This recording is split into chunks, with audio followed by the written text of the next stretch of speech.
أعوذ بالله من الشيطان الرجيم. بسم الله الرحمن الرحيم. Welcome.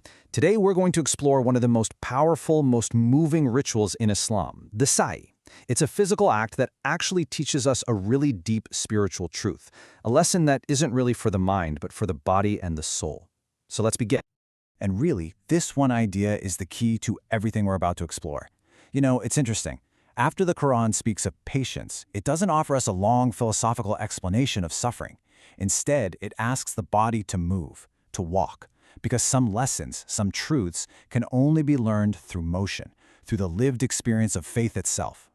So where does this walk even come from? Well, it all goes back to the story of Hajar, the wife of Abraham. Imagine this. She was left in a barren, empty desert with her infant son, Ishmael. And then their water supply ran out.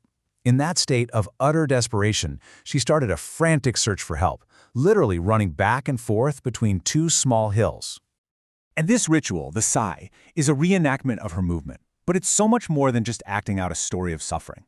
It's about honoring a woman's perseverance, her deep care for her child, and her absolute refusal to just give up and surrender to despair, even when there was no solution in sight. It's really about preserving the memory of her trust, right in the face of the unknown. Now, this is what I find so fascinating. After Hajar completely exhausted every ounce of her effort, the spring of Zamzam miraculously appeared. But here's the thing, the pilgrimage doesn't just celebrate the water. It celebrates the 7 trips she made before the water came. It honors the process, the striving itself. So the whole point is that the effort is the worship. Okay, so let's turn to the Quran and see how this beautiful story gets cemented into our faith. This physical act, it's grounded in a specific verse that takes these two, ordinary hills and elevates them into something so much more profound. Safa and Marwa are among the symbols of God, so whoever performs a pilgrimage or a lesser pilgrimage incurs no blame in walking between them. And whoever volunteers goodness, God is appreciative, all-knowing. Just let those words sink in for a moment. God is appreciative. We're definitely coming back to that.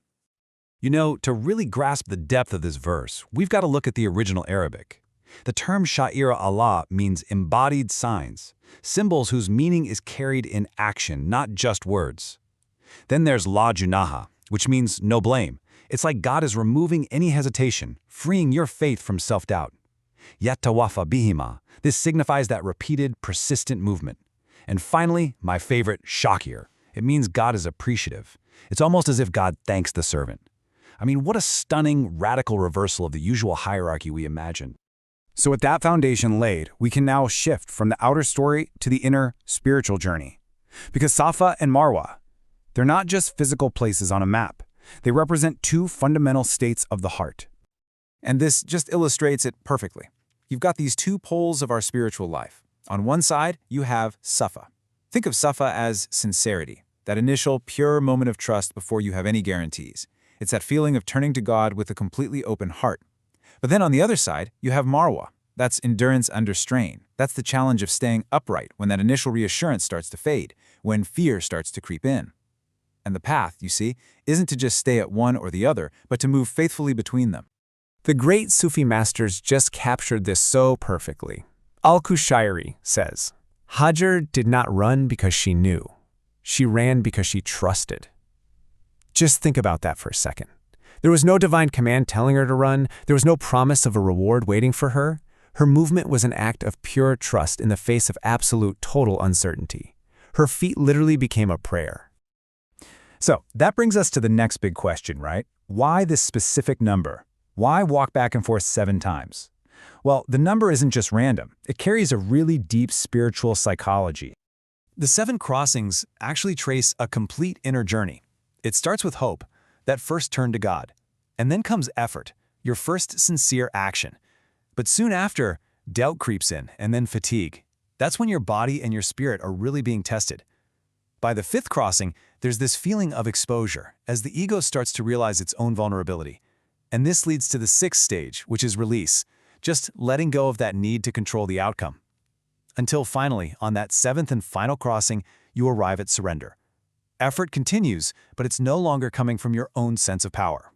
So here's the crucial takeaway. Divine help, the water of Zamzam. It only shows up when the illusion of our own control is completely and totally exhausted.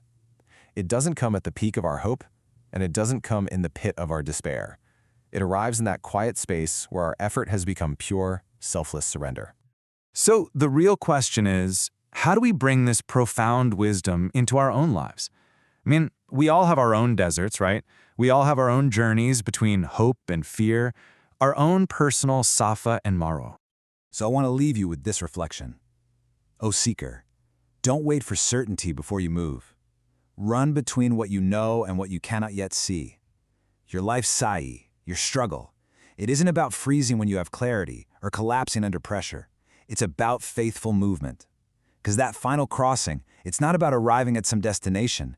It's about becoming available for grace to arrive for you. Let's just close with a shared, intimate prayer together. O God, who saw Hagar running, see us in our restless seeking. Make our movement remembrance and our effort a place of meeting. Amen. This explainer was compiled with so much gratitude by Mir Ali Shah, who is a fellow seeker sharing through the Living the Wisdom of the Quran project. We humbly ask for your forgiveness and for God's acceptance for any AI-related mispronunciations or errors that may have occurred. Thank you so much for joining us.